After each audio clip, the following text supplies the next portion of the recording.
So has the market already spoken? Is this the latest sell-off proof?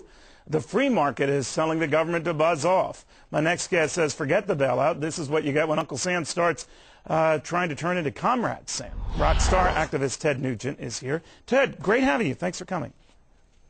Thank you. And the Nugent family's prayers are for Barack Obama's grandmother today. That's very nice. Well, you know, the market kind of needed prayers today, Ted. I mean, it just hit with reckless selling across the board, kind of stabilized. But you think you know what's going on here. What's going on here? Well, welcome to the world of the Motor City madman. You know, I live within my means, and I put my heart and soul into being as productive as I can. And you just said it's the worst October on record? Well, according to my buck poll back at the Nugent hunting camp, this is the best October on record. This is the greatest touring season with Mick Brown on drums and Greg Smith on bass. I had the greatest rock and roll tour of my life because my band, my crew, my management, my team absolutely gets up earlier than everybody else. We show up to the concerts before everybody else, and we try harder than anybody else.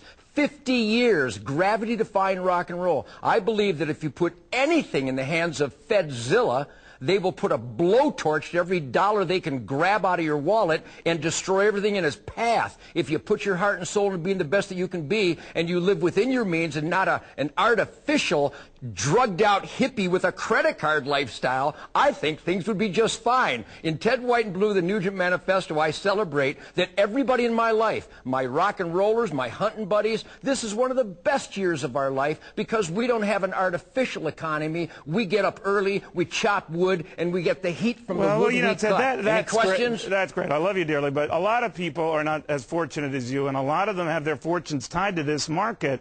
Are you telling them that, look, if these guys are going to control the tune and the tone of these markets, get out? That's exactly what I'm saying. Really? If something stinks, get out of there. You know, and again, Neil, you know, I never went to college. I was too busy learning stuff. I think I shared with that before.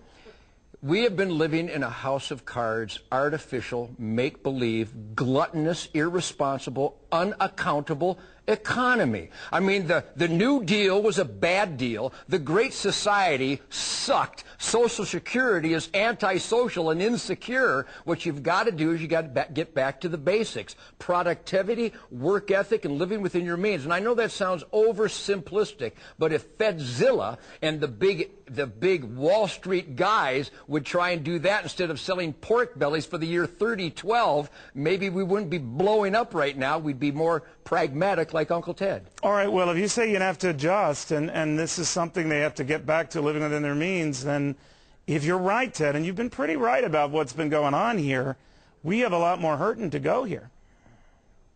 Yeah, that's what happens when you are not accountable. And God bless the guys that worked hard, and I'm not, you know, I couldn't tell you the interminglings of the Wall Street world out there.